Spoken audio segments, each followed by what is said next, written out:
Hello everybody, welcome to Morgan MES College Online Learning Hub. Today I will discuss chapter 6 to 14 Poetics by Aristotle. The objectives of today's discussions are to provide a critical overview of the concept of tragedy by Aristotle.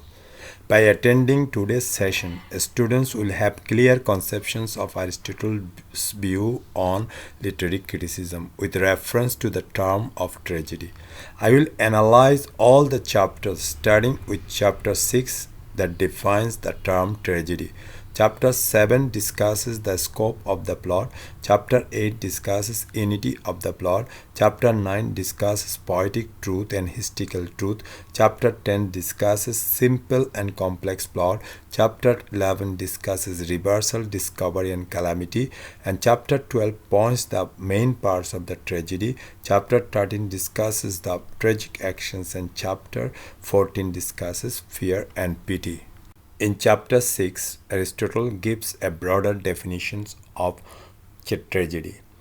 This definition is known as the formal one. Tragedy is an imitation of an action that is serious, complete, and of a certain magnitude. The language is embellished with all kinds of artistic ornaments. There are several parts in the tragedy, and that enact the human action.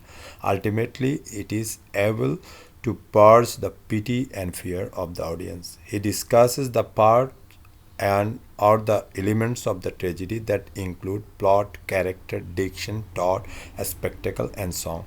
But the most important thing in tragedy is its structures of the incidents. For tragedy is an imitation not of man but of an action and life. And the life consists of actions, the dramatic actions. Most important emotional interest lies in tragedy. Plot, he says, is the soul of tragedy that needs a proper structuring. Plot should be whole and have organic unity. It should abide by probability and necessity. Character should be consistent, good, appropriate, and true to life. Diction is the choice of words and image in a literary composition. Aristotle listed 6 types of words. Thought is the faculty of saying what is possible and pertinent in given circumstances. It is employed for the production of emotional effect.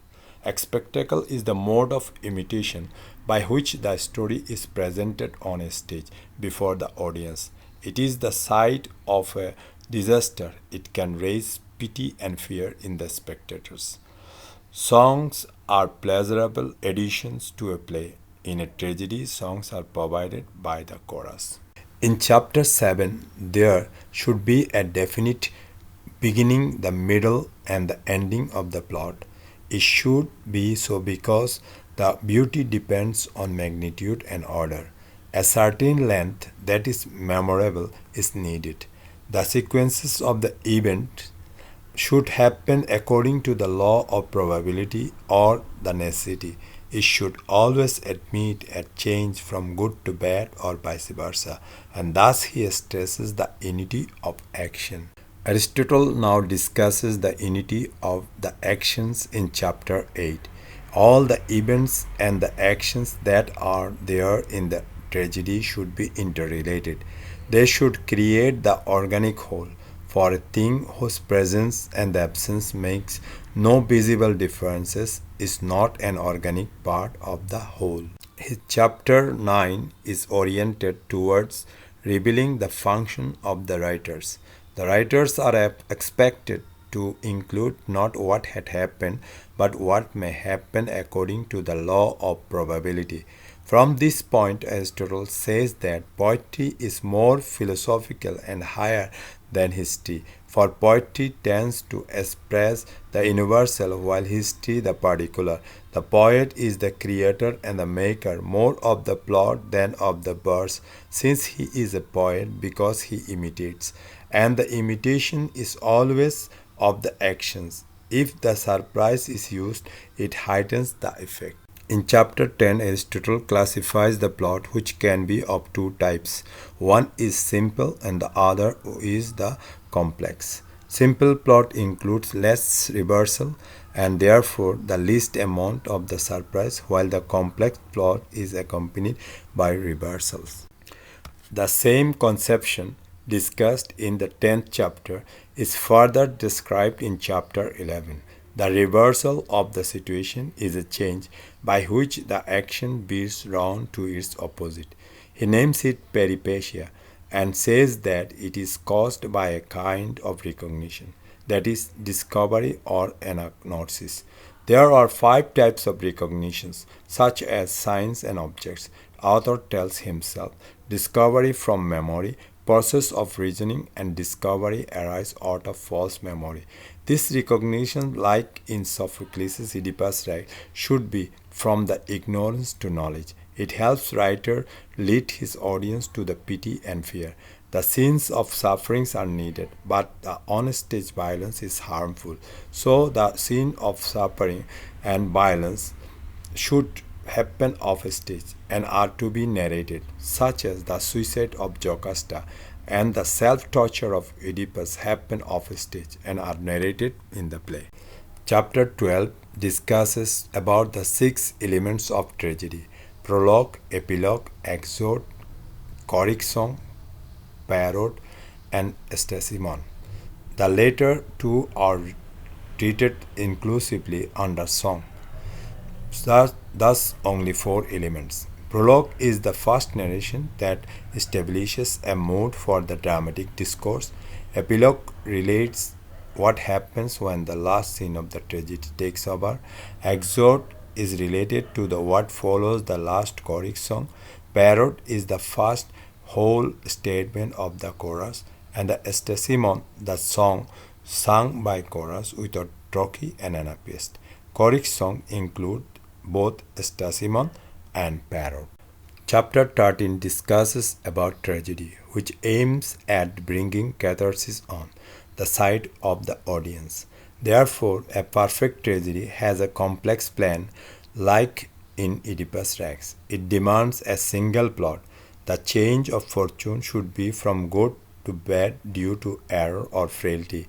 Tragic action do not show prosperous men losing fortune, poor men gaining fortune, enemy contest with enemy.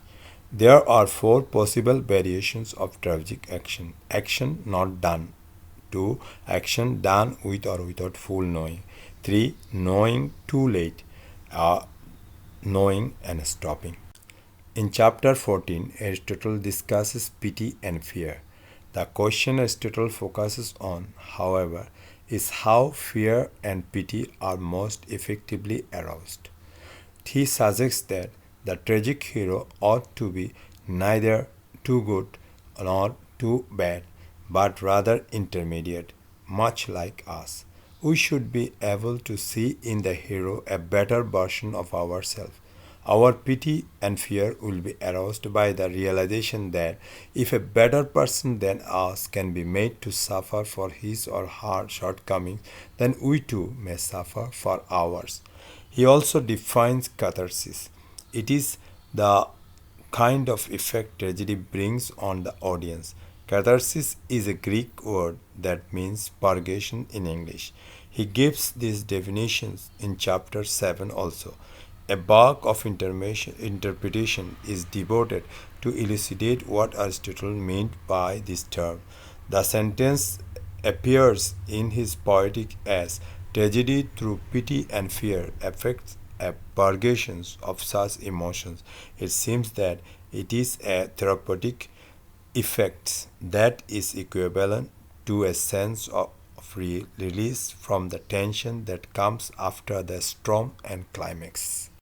According to Aristotle, the end of poetry is to give pleasure, and tragedy has its own pleasure beside. Proper aesthetic pleasure can be possible only when the requirements of morality is satisfied. This is the end of our second session. In our next sessions, we will discuss chapter 24 and 26 and all the Greek terms used by Aristotle. Thank you for being with us.